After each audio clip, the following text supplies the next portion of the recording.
Hello, ladies and gentlemen. Welcome to another episode of the MSP Initiative, MSP Talk. Today is April 4th, 2024. We're in Q2. Did you guys realize that? Yeah, buckle up. The calendar's moving quickly. Are you moving with it? Hopefully. We're going to get some housekeeping out of the way. Then we'll get on to the good stuff as we normally do. So sorry if you've heard this 1,000 times before. If you actually follow the show, MSPinitiative.com. This is pretty much where we post everything we do. This very session is being recorded. We will upload it later on in podcast, in YouTube, in video format. You'll find also all of the links to all of those channels under sessions at MSPinitiative.com. Like us, follow us, share us. That keeps all the arrows pointed in the right direction. Coming up, not next week, but the week after, we will be doing our educational event called MSP Community Minds, April 17th and 18th in Nashville. If you're an MSP, this event costs absolutely nothing for you to register and attend, other than actually getting there. That you'll have to do on your own. But if you can get to Nashville, we'd love to have you for 2 days of absolute education. This is not a normal trade show. We have a bunch of MSPs that are going to be on panels talking about topics that actually matter. These are not people who work for companies that are trying to sell you something. These are people like you who have maybe figured out a few things and they want to share the knowledge, right? So this is a chance for you to hear from your peers. Then we have some workshops. So like morning time, we do panels, MSP panels. Afternoons, we do expert workshops where we bring in people from different genres, legal, marketing, operations, all sorts of stuff, and effectively do 2-hour workshops with you. Again, we want you to walk out with something tangible. As for as many trade shows and conferences I've ever been to, the idea is that you should probably think about doing X, Y, and Z. No. How about this is how you do X, Y, and Z? So this is what we're trying to do. So you'll find the agenda, the speakers, the workshops are all on MSPinitiative.com under Community Minds. Again, event absolutely does not cost you $3.99, $4.99, $9.99, $12.99 to register and show up. We will feed you. We will educate you. We will network you. Take advantage, because otherwise, why are we doing this event? I digress. Then we have all of our community block parties that we do, after parties, MSP block parties, we like to call them, throughout the year. We already completed our very first one of the year was in Dallas last week with our friends from Enable and their Empower event. They switch off and on between the U.S. and Europe every other year. Last year was Prague. This year was Dallas. Next year I heard it's Berlin. So we love the guys and girls over at Enable. Next, coming up, are 2 events happening basically the same week of the year in June. We have PAX 8 Beyond Denver, which is turning into one of the premier events in the industry for sure. And then we have the Kaseya DataCon in Dublin. So I guess depending on which side of the ocean you're on, you would go to one or the other. But we are doing block parties at both of these. So that, if you're interested in joining in, which most of the time you are, definitely jump on and make sure you register ahead of time if you're going to either one of those events. By the way, as an MSP, 100% free. Did I say free? For you to actually register and join these. Probably a good deal, right? You don't have to pay for your own drinks that night. I digress. So check them out, register ahead of time. We have some community offers, which are just deals or hookups from people, companies around the industry that you may or may not take advantage of. Awesome if you do. And then lastly is our industry calendar, which is a labor of love. It's like 300 events throughout the year, and we're already in April. And these events keep on popping up there. I know I keep on sending them to our Uru behind the scenes, Jen, who puts them on there as we add new ones. But effectively, this is just our way of collecting all of that homework for you, that if you really want to spend weeks and weeks and weeks on the road, you could. Probably not the best thing for your business, but they are there. So all that being said, mspinitiative.com, there it all is. Hopefully that's good intel for you. So today we're bringing on not just a new person onto the show, but a new company behind that person who have never been on before. So we're bringing on Carlson from Cork, which, should be an interesting story because I've been kind of following these guys for a little bit and it's kind of intriguing. Well, I'm sure we'll get into it. But Carlson, welcome to the show.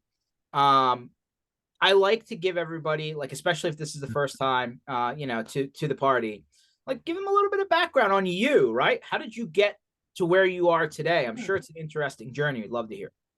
Well, great. Well, thank you for welcoming me to the show. Now, I'm kind of disappointed though. I didn't get invited to all this party that you're talking about. I mean, you started the first 5 minutes of all this great party. I'm like, wait a minute, like, why am I getting invited to these parties? Come on. Oh, there. Hey, that's why we open up the show Good. with those. You're invited to all of those, by the way. Feel free Party's to fun. join us.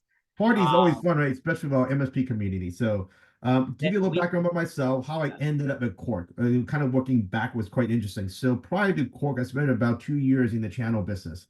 A small little company you might have heard of called Datto, little Datto Blue World, little tiny guys there. But prior to that, though, leading up to that journey, I have somewhat quite an interesting career. Like you take a look, I got into okay, starting early day, my own startup, enterprise software, and the other one that everyone wants to talk about, and we can go back, video game industry. Company called Activision Blizzard. We Oh work in World of yeah. Warcraft, Call of Duty. Then I stayed in that industry for 10 years. Then went into toy business, Mattel. Everybody heard of Barbie, might have recently, Hot Wheels, all kind of fun stuff in that. Then I got into restaurant business. And after that, I ended up in the channel business. But in all those cases, one thing that is common to that is the reality, my role has always been how do we make it easier to do business with? How do we break things that is hey, he's been doing it this way for the last 20 years. How do we break the mold, restart from ground up? How will we reimagine the process? A lot of what I actually was doing data was thinking about with all this great product. How do we make it easier to do business with? How do we make it simplified? As a chief digital officer there, we're talking a lot of MSP, looking at what the next generation product could look like and coming together. So, after you might have heard Datto's acquisition, move on there. Coming out of the other end, I had Definitely an heard of it. opportunity to get a regroup with some of I would say I call them the Avengers of Datto's. I got a call from Austin McCord and say, hey, we're looking at this new opportunity. How can we bring financial coverage? At the beginning was kind of like the cyber insurance industry in general.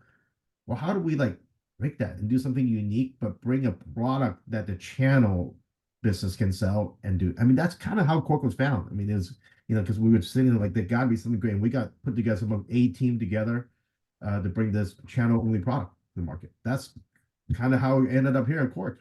Wow, you've had quite the journey. I feel like you've tried a little bit of everything: restaurant, Yeah. toys, video games. I mean, that's pretty cool. Yeah, it's fun because I got to one things I've learned right in every industry. One things that the giant always come down to. I got this figured out. I'm happy with it, but I'm sure every one of the folks in the channel always know once a company got big, guess what? Simple changes take. Can you file a ticket? Can you call this person? It goes in the priority list. Something simple, even changing the color of a switch would take days and months. So my role has always been the first guy that brought in, and you might have heard they call it digital transformation, disruption, right? My role has always been going, can you relook at what we do, break it, reboot it? Like my early days in gaming was interesting. We did I don't know, for those gamers out there, you might have heard of a small game called World of Warcraft, right? That little World of Warcraft game, my job, my team built the foundation for BattleNet, which becomes that single sign-on that got across. But it was a small little project that said, how can we imagine, make it easier for gamer to converse, make it easier for gamer to get back into the game of a different game from the same company. Every company I've been to, I've been assigned to unique things to make it better. When I got into the channel business, the same exact thing. Data, we got a lot of different great product, but how do we make it simple, easier to do business with the MSP channel? How do you, so to that, I got to understand what they do, but how do we make it one simple click and make things work? So taking a lot of methodology into Pork World, that's what we brought to market. It's unique and fun. And my wife would say, you can't seem to stay in the same industry more than 3 years. And I go, no, because by the time that we figure out a new way of doing business, I'm on to the next one. Right. So it's kind of fun to jump from industry to industry. Now, hey, listen, that actually gives you pretty unique background, right? Because like I'm sure things that every business, just like every MSP is at a different maturity level, every industry is at a different maturity level too, right? So like some of the stuff you probably ran into 2 or 3 or 4 gigs ago may Yeah. finally be bubbling up somewhere Yeah. else, right? So like that's kind of cool. And we always Well, say that sometimes when you're looking for new people to put into the seat, when they have like sometimes people in other industries, like for some people, like, hey, if I took somebody out of hospitality and put them into the chair, they may be really good, right? Yeah. But like they're not technical people, but they know how to talk to people. Yep, I always tell people, right? You do business with people, not with the product. The Yeah. product comes along, like I say, Georgie and I, what, we're gonna get along. Guess what? We're gonna do business together. We'll figure it out, right? And what's easily interesting, right? The funny part, you probably hospitality. My last major gig, right, was in the restaurant space. Was a company called Jollibee, and we own 18 different brands. So I oversee about 1,500 people worldwide. Have to deal with technology breakdown. I mean, that is probably the most. We have 3,500 restaurants. Over 80% of them run 24/7. So you can imagine the amount of nightmare that you have to deal with, that on-prem, all kind of things. But one thing was interesting. That was the beginning of my channel experience. Oddly enough, across 35 different countries, we actually hire local MSP that work for us, wearing our shirt to go into the franchisee location. And one of the brands that we managed and owned was Smashburger, Coffee Bean, and Tea Leaf. Well, we don't have enough IT resources in house. Guess what we do? We partner with local MSP. But I go, hey, can I have you wear my shirt? Walk in my franchisee location. Here's a protocol. That was really interesting. That was kind of really the beginning of my journey of working. Where MSP. I was a client for the MSP, and they served my franchisee. So when I actually got the opportunity to join Datto, it was like, oh, that's kind of cool. It's natural because I actually understood the ecosystem. It wasn't like, wait, do you have a national branch? No, man. There's like MSP ecosystem with each zip code, each state zip code, even down to, you know, within the same zip code, you're gonna have a couple dozen of folks with different skill set that you pair them together. So that was quite interesting that you do interact the MSP ecosystem. Because I would say, if I've never been in the hospitality side, I don't think I would ever interact with, well, how does MSP ecosystem work? It's very unique. And I love the system. So when I got a chance to, I'm like, all right, I'm gonna go deeper into the dungeon here. I mean, that's all. I mean, that's a really good story, right? Hey, I was a customer to MSPs, then I turned into a vendor to MSPs, and now, in a slightly different way, you're in the same kind of boat. But like, it's really nice to hear people that actually understand it, because a lot of companies, especially people who have come downstream from like enterprise, Yeah. I don't know if they ever really understand it. I feel like they No, just kind of they barely don't. get there. I talked to a lot of different, investors, community folks, different people in the software business. I'm guilty of that, right? In my early days, I was in enterprise software, right? In my mind, that back then, right? This is a confession booth now, right? It's like back then when you tell me MSP, I think they're reseller. I think they're just, IBM is MSP. They are effectively, but the reality is that as I grew in my career, especially when I got to the hospitality side, it really turned 180. It's like, wait a minute, MSP is not IBM, guys. Sorry. So it's funny now. Now I became right, know what MSP really means. So when somebody come like, oh, I know MSP, IBM, I'll be like, oh, you knucklehead, you got way to go there. You just offended me and my entire community out there. But it's to your point, it's not an easy, like you have to experience it to know what MSP really means. At least that's kind of how I've seen it. No, 100% right. So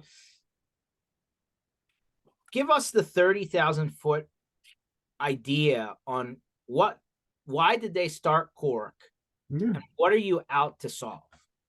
Yeah, so pretty simply said, right? So if you take a look at today, uh, we know the cyber world is ever changing, right? Cyber every what second, every fraction of a second, and then with AI involved, guess what? The bad actor is not giving up. They're going to move faster and faster on it, right? That's an ever changing environment. That's a digital environment. When we took a look at the problem, the problem we were trying to solve was like we actually went out and talked to about 2 dozen MSP and say, what is the white space? What is keeping you up at night? And they said, look, here's reality. I'm doing some of the best security service for my end client. I'm using some of the best technology stack to prevent things from happening. But when something happened, it's not an if, it's when something happened, it get to the other side, the right of boom, as Ryan Weeks always remind me, the right of boom happened. Guess what? The table turnaround is the insured company pointing finger at me for not patching. Oh, your team said you have MFA on, but somehow I found this one irrelevant user who didn't have it on. So therefore the claim is reduced. And guess what? At the end, the MSP look bad in the client. That's one. Second was they go, well, it would be great if we could offer some kind of protection around the service that we offer. And on top of that, really helping the client to become so I can continue to be the hero for the end client. So we went and took a look at it and we say, okay, well, why can't we do that in the insurance industry today, right? Just basic question. Well, then you end up finding the cyber insurance industry today are underwriting the risk with a analog technology called form.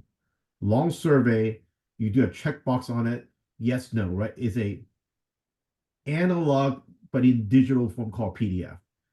But the moment they underwrite that risk, guess what? One fraction of a second later, the environment changed. So for that matter, in the next year, when they don't talk to you, what happened in that place?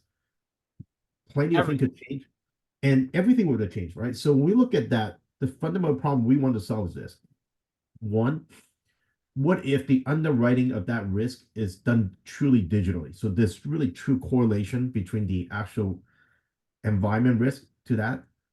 Second to that is, well, what if instead of just recovery, we can actually help protect, meaning that prevent it from happening before it all happens.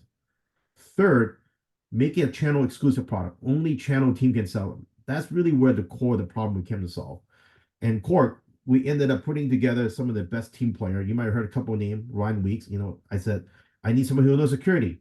Ryan, you might not, you might get some free time now. Let's sit together, figure out what can we do to create this. And then Ryan says, like, look, great, there's a recovery product that we can call, warranty that MSP can resell.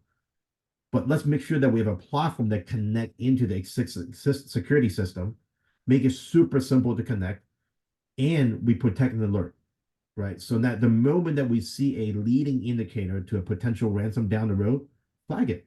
Guys, make this change based on the CI's control framework. It's a pretty, it's a pretty unique product where what we created now is fundamentally it's two pieces. Now there's a platform that connects, plug right into the MSP environment, the current security stack. Old days, I would say everything should be data, but the reality is it's a mixed world. So I think we support about 35,000 permutation of combination RMM, EDR environment. Using those, it takes less than 5 minutes to plug in. We now start monitoring all the client environment continuously. Hmm.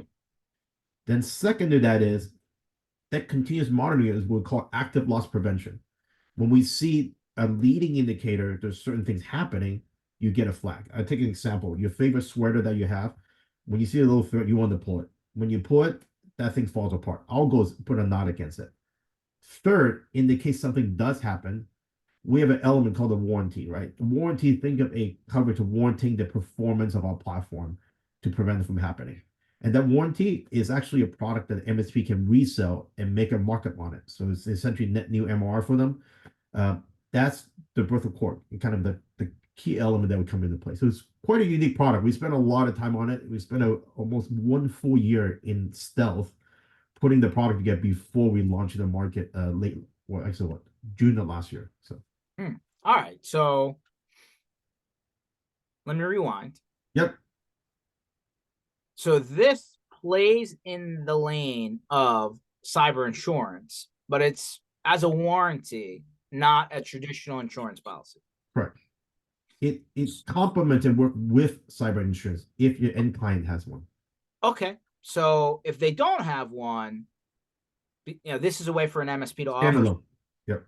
Okay. But if they do have one, I guess Yep. part of the problem is, and as everybody's following this, like it changes I feel like Yep. 6 months.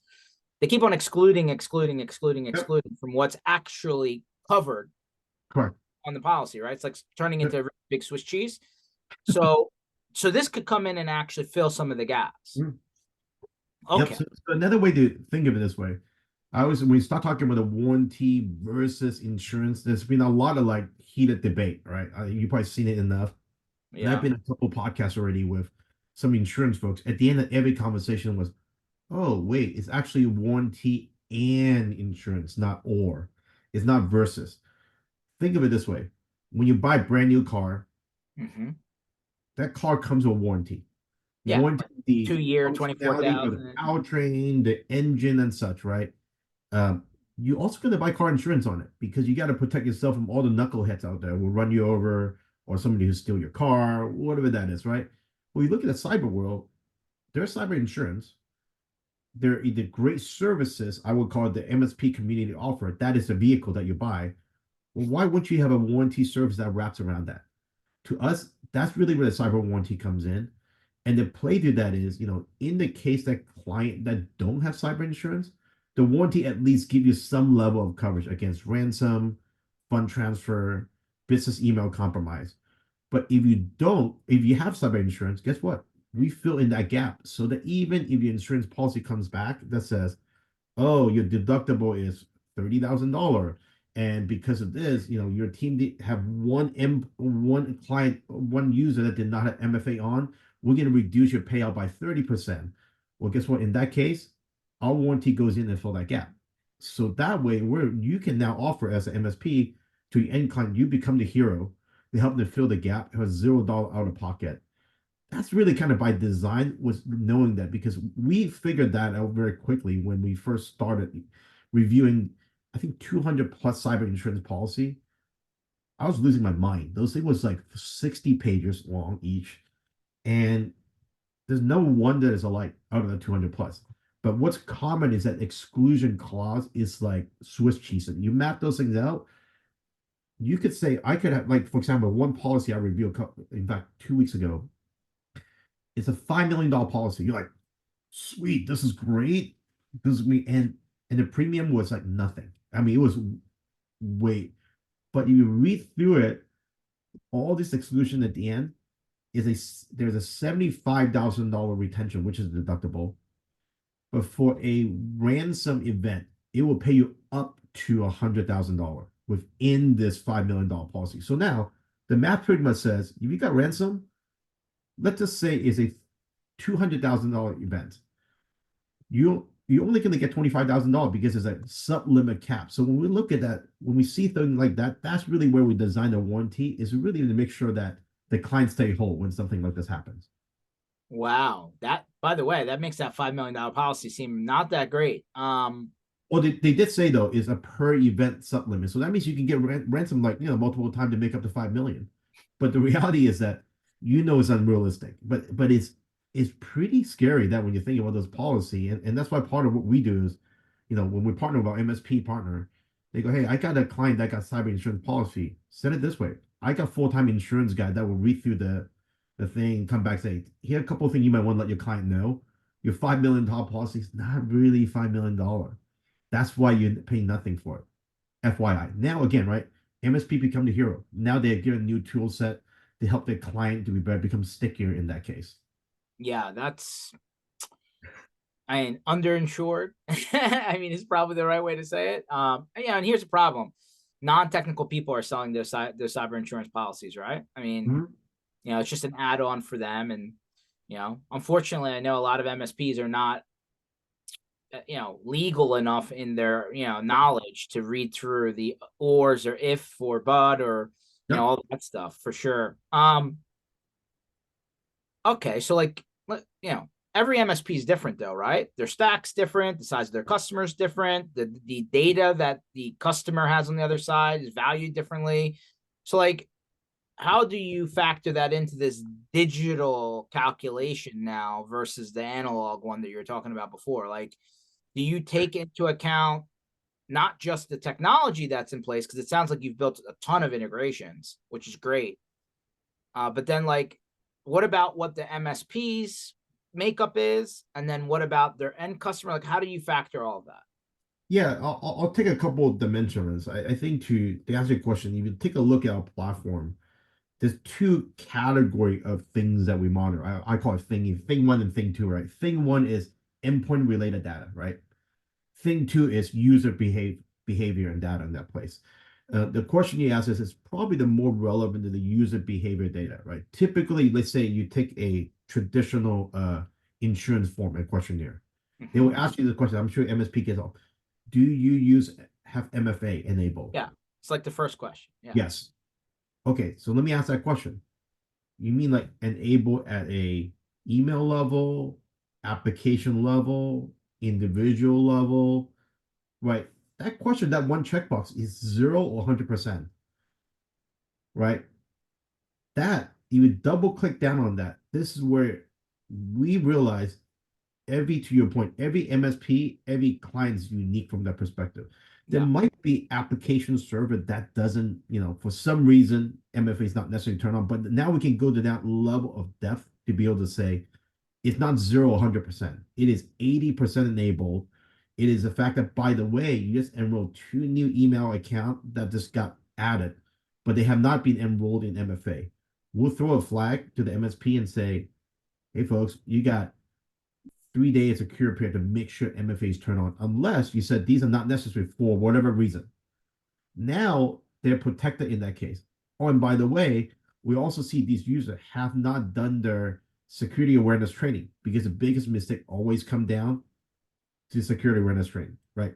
So what we're doing there is really helping them to take a look at, I think one of MSP would say, you actually wrap a blanket around my security stack and tell me information that, yeah, I would know if I spend my quarterly audit 40 hours looking at all these pieces, but you now surfacing them before they become a problem.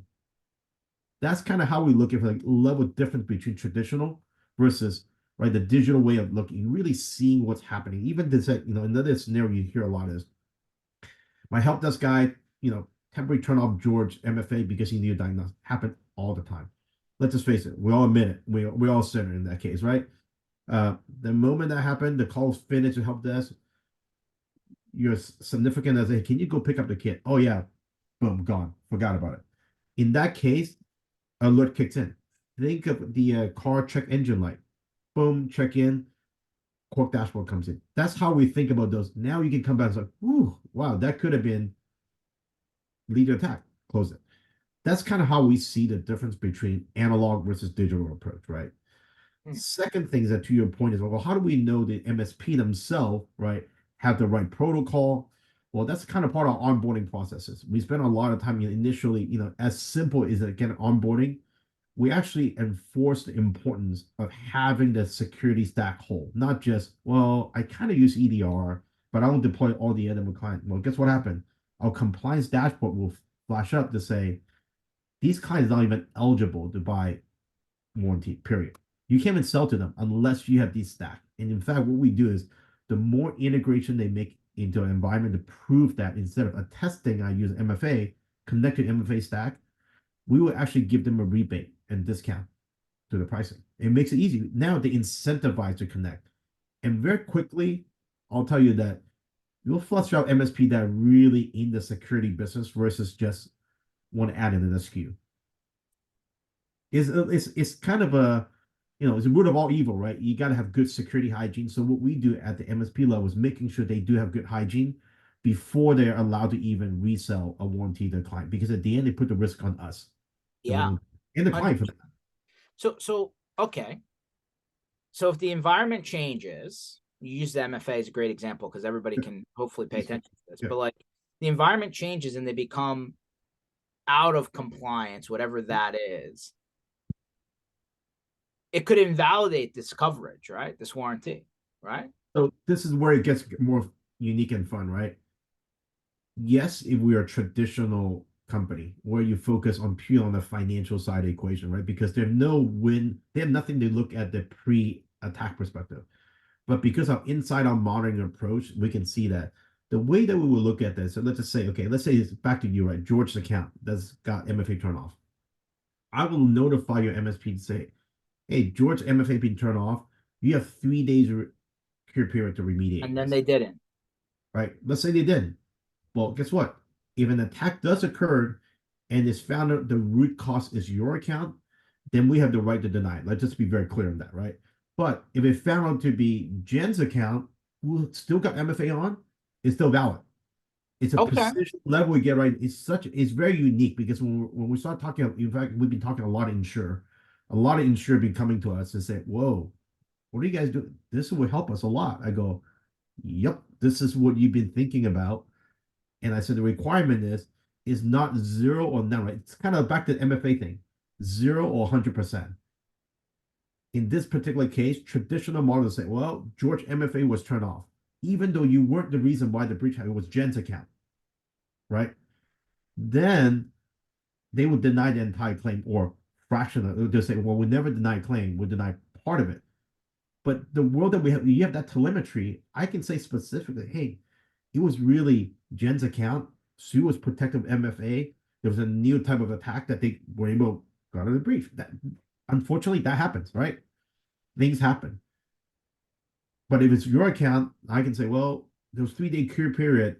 How can we make this whole? Now, in this case, since we're channel friendly business, we're still going to make sure we work with the channel partner to make sure they don't look back in front of the client. But this is where the uniqueness that we have in place. We can get down to that level of telemetry. So you're collecting a lot of information. I mean, I know that like privacy law, things are starting to pop up in Yep. every state, federal, etc.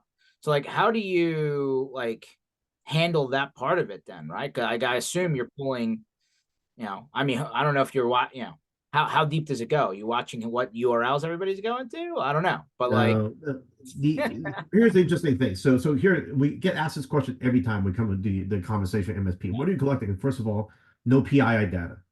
Uh, okay, I was in the business of restaurant. You can imagine we deal restaurant and toy business. We do marketing. PII data is like the holy grail. You don't want to mess with. I yeah, was when we designed it, it was very clear. No PII data because that's just a no touch for it. yeah, Second is that the way we integrate the MSP security stack is lowest privilege read only. Is a data they already have in the security environment. And we really take a good hold. We look at primarily contrasting and signaling against it. Our goal is not to, have more data than we need to signal for those information. So therefore, okay, like we get asked this question, well, but I'm billing information. I go, the billing information has no relevancy for what I need to do to see MFA is on or not. yeah, There's no way I would say right now, if you would open up the vault, a data vault, you can look at it. You will not be able to make together a set of billing information to find end client because we don't need those information in order to deduct to say, is there a potential risk that will lead a leading care lead to an event? So okay, and we actually have a lot of conversation. A lot of our partner now, our MSSP. Trust me, got to have that grilling process down to like which data point do you get here. And our engineer do this all the time. Like it's okay. part of it's part of the nature of the business is kind of interesting. So are you, I mean, okay, let's say I have Duo for MFA, or let's say I'm doing, CrowdStrike, SentinelOne, Blackpoint, whatever. I assume some of this is just APIs between the platform on the left and your system on the right. Is there an actual agent or some piece of software that gets installed on the endpoint? No agent. That was one of the requirement that we started when we started building the product. We said, because a lot of my job in the past is always making it easier to do business with, right? Mhm. And then one of the requirement that I remember the first day with Austin, I was talking to him, he's like, the product cannot suck. It gotta be so simple to use, right? So when we gone through with this team, I go, what suck? You got to install an agent. The last thing you want to, oh, here goes into the agent. We got to make it so simple and frictionless. So one of the things the team work hard is, can we deduct enough information out of just the pure existing API without installing an agent? The answer is yes. We Hmm. did it. Okay. So I assume you sign into your RMM platform, your EDR or XDR, or if there's a SOC, SIEM type Yep. product in there. Maybe there's a spam email security type filtering, DNS is another angle. Maybe your Office 365, right? Because there's a lot of security elements there. What else are you like? What other pieces that connect into this? Well, you pretty much got it all. So you can come work for me now. We can work together Okay. with this. I mean, that's really the simple thing except today, right? Now we're going to continue to expand. There's a lot of, I would say, a lot of security, partnership that coming up in our radar that we've been working with. Hmm. Uh, because the goal is for us is that we're not going to get into the business of, I would say, technology platform, right? That our platform is purely based on using to assess the risk of your environment, your security environment. Like I would take another one. We've seen a lot of trends is larger insurance carrier are starting to bring in their own technology.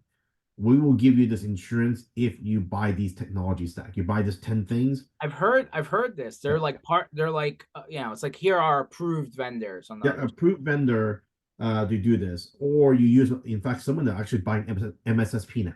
Use my MSSP, and I'm like, can you imagine? You go to a car dealer, you just did a life saving, buy your favorite, let's say, I don't know, what's your favorite car? Pick a car. Yeah, let's just say a very expensive version of the Mustang. How about that? There you go. High end Mustang. You walk in the room, and the insurance company say, "Hey, George, love to give you an insurance policy, but here's the deal, though. I need you to go drive that beautiful Yugo out there, three wheels on pink, but you can bring the steering wheel for your Mustang in there, right? Think No, about that. I'm You're good. insane, right? It's now that being said, though, the industry is moving toward that direction because they realize the technology element has a lot to do with securing their finance. Because when it goes to the recovery phase, they lose money, right? Hmm. The way we look at it is like, guys, there's already existing investment you have in place. Why not work with the technology partner, connecting the environment, now using those signals to make sure there's a way to prevent an attack from happening? Hmm. So with that partnership that we worked on, that where we're sending the signal to within the dashboard, so it's one less place for the MSP to go to. We get integration. The one the integration is missing on the list is PSA. We integrate Okay. right into PSA, so the billing, I mean, the last thing that MSP, oh, great, another portal to go to, right? We'll just put it right into there. If there's notification, push it right into PSA. So now you have a ticket for that client. Like, to us, that's the way we're thinking about it. Just kind of live within that environment so that we can actually drive more the prevention than the recovery. Because the more we prevent, guess what? The more beneficial it is for our business and the end client specifically. Because let's trust me, nobody is happy when they get popped. They're not going to go, oh, this is so great. I got Cork and I got my insurance company. They can pay me out. Sorry, man. It's like it or not, nobody's happy. You got popped. You're going to be distracted from productivity of your business. But we're there for a rainy day. But our goal is really having that ability to help prevent what it happens. We are going to give you immediate funding right away, right access. That's actually interesting. One thing we do is we provide what we call instant fund access. The moment a claim happens, we actually provide virtual credit card to the client of a certain amount so that they can right away tap the funding, because this is one thing we hear a lot from a lot of MSPs, like, um, my client got popped, I got to carry the bill. Now I'm the bank for the next 30, 40 days, 60 days, 90 days until it gets completely covered, right? And at the end of the day, it's a hard conversation. The MSP go, George, remember, like, we did that remediation, it's going to bill you a 3x time. Here's a bill. Boy, talk about, all right, the client got popped, insurance company came back. Let's just say it was a good one where they got 100% payout. And now you got a bill. Adding salt to injury, right? The wind is close. So the idea there is really having a instant fund access that says, guys, you don't have to worry about who pays for what. Get going. Get yourself a parallel environment build out so you can at least get the business back up and running while the insurance company is doing their thing. Hmm. That's So, kind of how we look at it. so how do you choose the level of, like, is there a dollar amount? Like, how do you pick that? Yeah, there's a dollar amount based on the packages the client have. We keep it pretty simple, because one thing I've learned in the industry is, right, MSP are, I've a lot of our partner are one man shop, two woman shop, and they support a lot of client. I've dealt with them in the past, so I know they ain't got no time to have a complex model. We keep it super simple. Most MSP will deploy one package and good. There you go. By default, this is what you get. The end. Like, we're not gonna go, well, can we negotiate? No, guys, let's keep it simple, man. Keep it simple and stupid. Kiss. So so let me just paint the picture. Tell me where I'm wrong.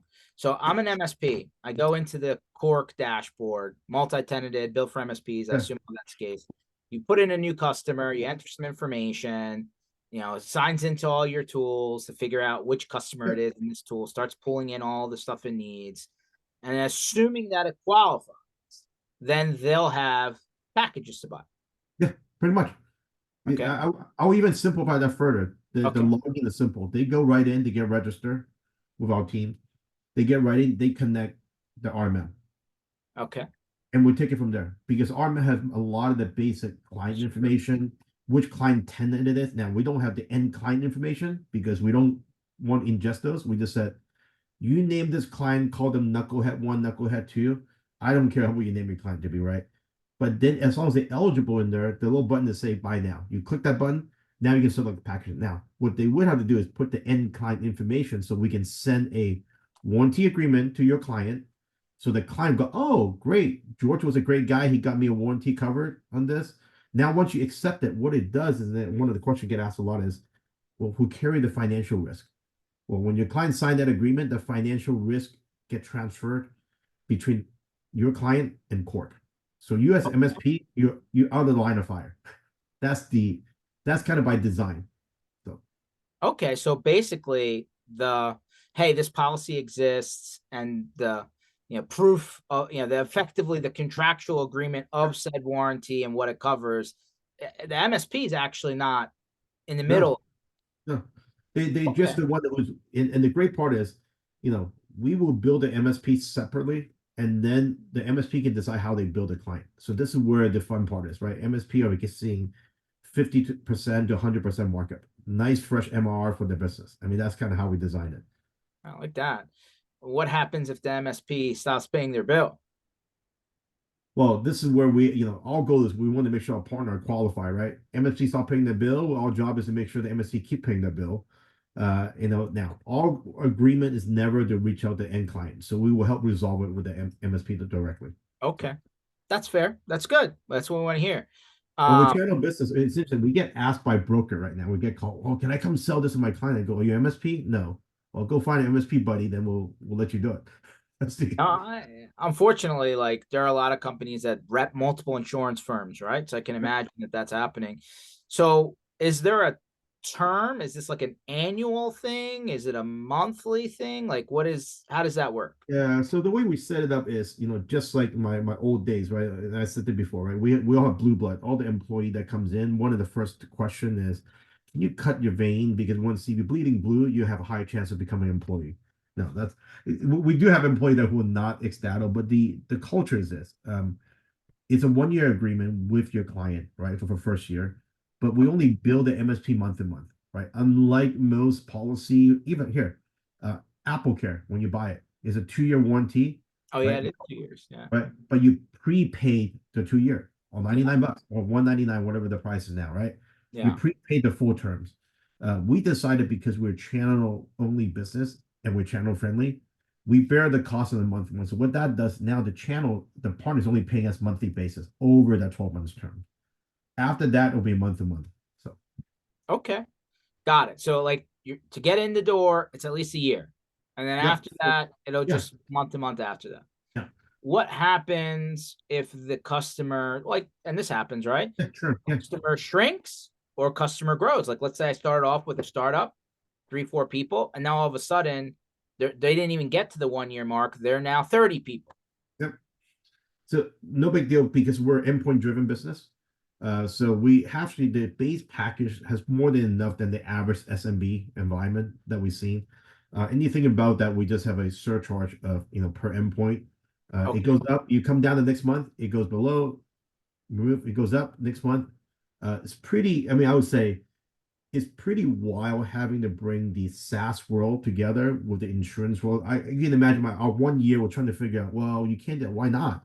Well, because we pay everything. And this, I'm like, dude, I go, okay, I get it. If this is a fire insurance for my house ain't moving anytime soon, nor is the mountain behind me. All right. But guys, like, how, so you're saying if I add an addition to my house, it increase the risk?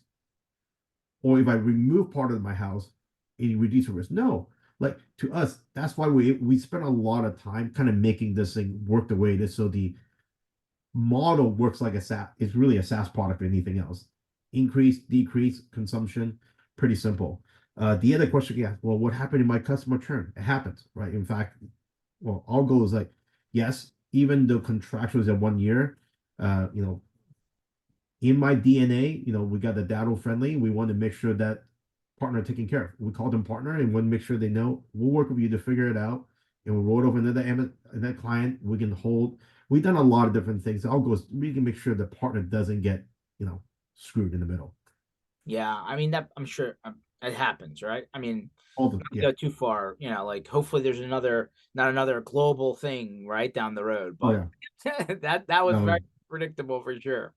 no. I hope we don't have another one of those because it really. I mean, look. The good part is it got everyone's figure out how to work remote. Yeah. But the reality is like, well, that remote working away for 2 years is pretty rough, not seeing human interaction. 100%. 100%. What about, all right, so let me flip to another one.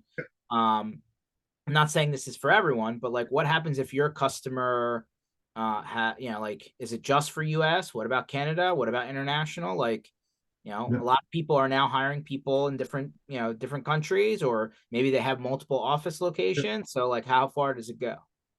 Yeah, so our current offering is North America, which include our friends in Canada. If the agreed entities reside in one of these locations, with remote employee or with remote entity or remote, I would say, endpoint outside of the state, Mhm. it's covered as long as it's within the contracting entities inside North America. Got it. So if a Our headquarters is process, in the yep, US and they have yep, a remote employee in Europe, you're okay. yep, you're okay. Now, there are questions like, well, what happened if my headquarter is in Europe? Let's just pick, I don't know, let's pick Germany. Yeah. This international market is coming on soon. So this is probably, you will see something coming in the second half of this year. That's kind of what we're working toward. But the reality is majority of the MSP, the core ecosystem of MSP world is here in the state in North America. So that's kind of why we choose as a starting point. No, fair enough. Fair enough. I mean, you're 100% right there.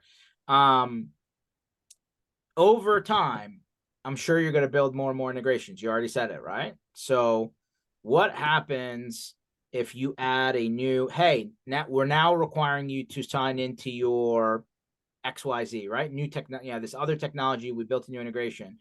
And you sign in and if it's been determined that something needs to be remediated, are they going to get like a period to fix that?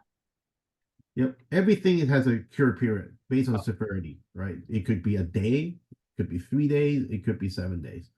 To us, the other most important for us is to make sure that the MSPs is notified, right? I'll take an Yeah. example.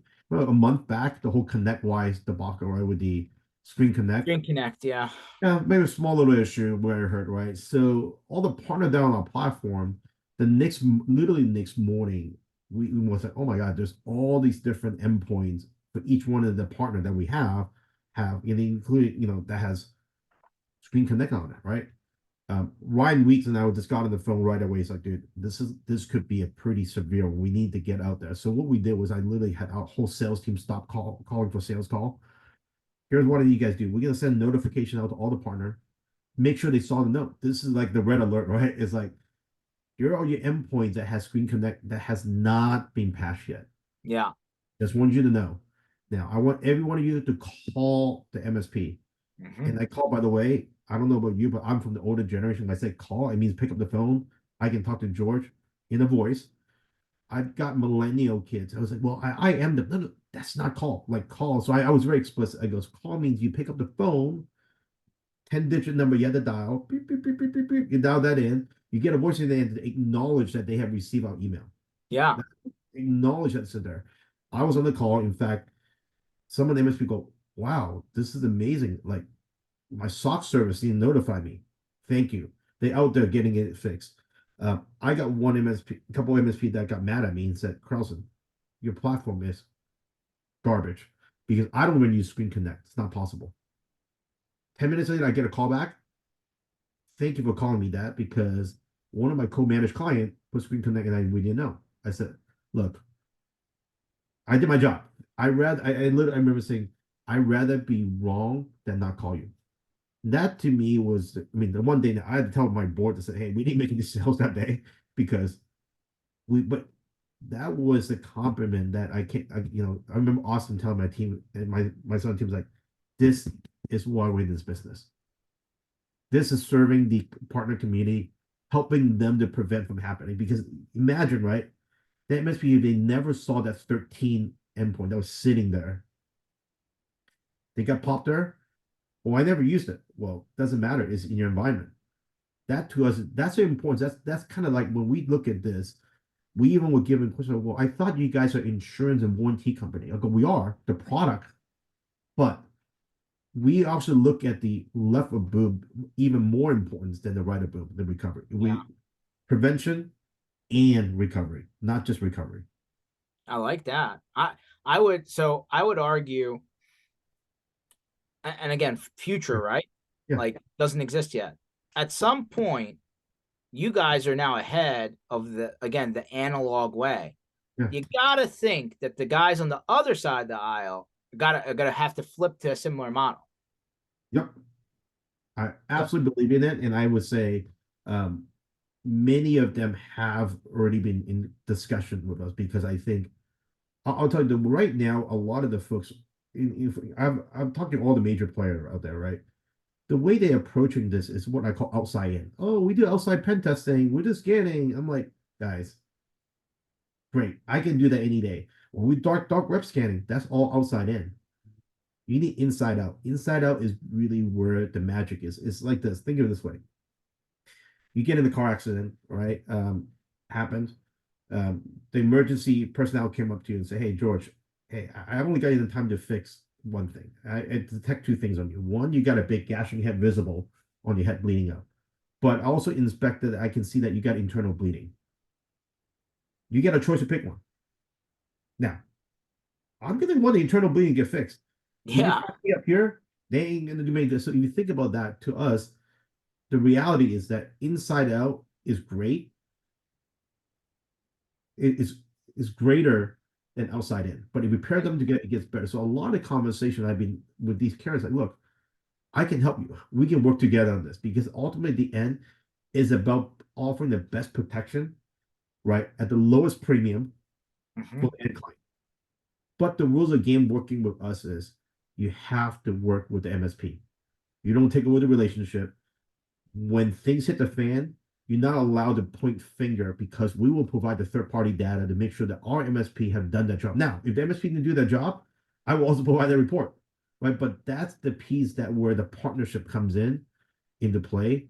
And I would absolutely believe that you fast forward 3 years from now, the folks that's on the recovery side of the business, if they don't get into the way that we do underwriting, they won't be in business.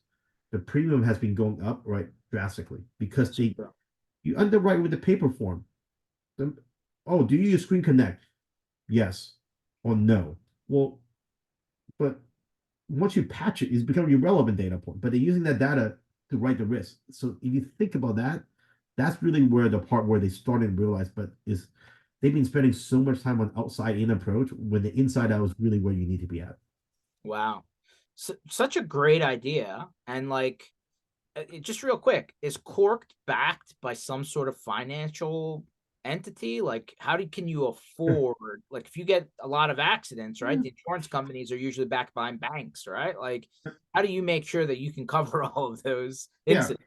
So what we did is when we put the business together, we actually it's backed by two different level. One is our own insurance company. We actually build our own captive. So essentially, we have a bank that we put our money in it, including a lot of our investment fund in there, plus the premium that we collect, we put them in the bank. That bank is what they typically call loss reserve. So somebody will pay for a certain insurance, right? When something can pop, it comes from that bank. So we have that entire insurance architecture that we built for ourselves in order to back these warranties. So every warranty is actually backed by, you have to back it by currency. And this currency is a insurance company that we created ourselves. Hmm. That insurance company is also backed by these A-rated reinsurance company called Hitchcock's. We also work with Gallagher Reeds. These are big player in the market to back our insurance company. So in case that piggy bank run dry, these guys steps in, so the warranty is also covered. It's a very unique architecture. You've seen other products similar that you see in MSP space. They would do what they call MGA. So essentially, they would collect the premium, they would take a piece off their margin, and they give it to another insurance company and offshore that risk. We look at that as an option, and it works fine, but it doesn't give us the flexibility to demand to address the demand from our channel partner. Like I'll take an example. We talked about the instant fund access earlier. It wasn't there on day one when we went to market. But 3 months in, our partner says, dude, I need that. So guess what? It took us 2 weeks to put it right to market. Because Wow. why? The people that insure these warranty is a company entity that we own. And we have to put more capital in it. Now, the only thing we have to do is, hey guys, reinsurance company back here, we just added new feature. Are you okay with it? We're not asking for your permission. We just want to make sure you know this. And they were like, yeah, no problem. Now, in the case it was an MGA type of structure, I actually go through an entire approval process with that insurance company. Yeah, Are you okay with that? They will do all the analysis. Now we have to do analysis because of a third party audit, all kind of things, but it's much faster because we have this flexibility. Now, I'll tell you, the cost of capital is higher, but we want it to be a channel business. This is how we do it. So that's awesome. I mean, if I didn't ask that question, I don't think I would have known that. So that's awesome. and we try not to create more complexity because we know our channel partner, right? Our MSP partner ecosystem. We have. I'm a techie as a root, right? We're techie. I don't sell insurance, and I mean, a year ago, I don't even know half of these things I'm talking about. Now I'm learning, right? But it's part of the learning It's process. fun. That's the fun part. Carlson, where do people find more information about the program? How to maybe Yep. talk to somebody, check out a trial? I don't know. Just get into the conversation. And where do they go? Yeah, pretty simple. Corkinc.com, CORKINC.com. You want to go directly to book an appointment, you go /partner. Really simple. Or find us on LinkedIn. We're all over. So Awesome. This sounds like, again, you have a very original data DNA. You got Austin in there.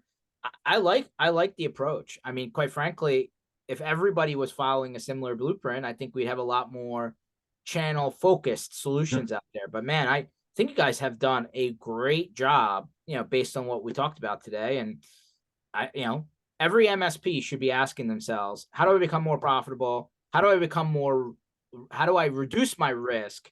yep. And if you're worried, if you're mandating that your end customer has an insurance policy and that insurance policy gets less effective over time, that risk now falls back onto you. You should plug that as soon as possible. I'll even add this. This is even like something that we recently did we have a monthly webinar, right? In the Ryan weeks, and I was talking about this topic. You understand that even if you demand your end client to have a cyber insurance policy, when you fill out that form on behalf of them, the risk is back on you anyways. Sure. So I think to your point, part of what we've been trying to figure out is how do we continue to help that?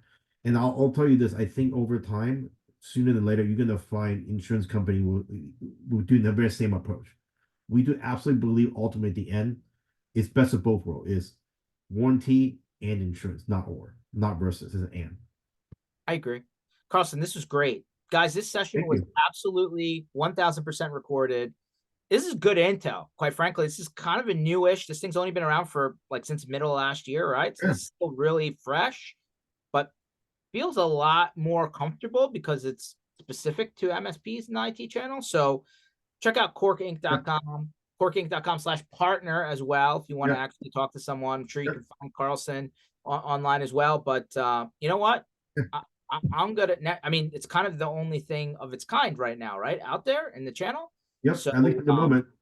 So. Of course, everybody always exactly. Thanks for jumping on, guys. Thanks for listening. MSPinitiative.com under sessions. You'll find it, on the podcast and YouTube links and all that good stuff. Carlson, I'm sure I'll see you out at one of these parties because you're invited. And now I don't be invited. I'll be there. Don't worry. I'm a good party crasher. Awesome. Well, make sure that you come with your best drinking hat on. Everyone else, keep following us back here. We do these twice a week and we're on the road. Go to MSPinitiative.com and we'll catch you on the next one. Thanks a lot, guys. Thanks. Cheers.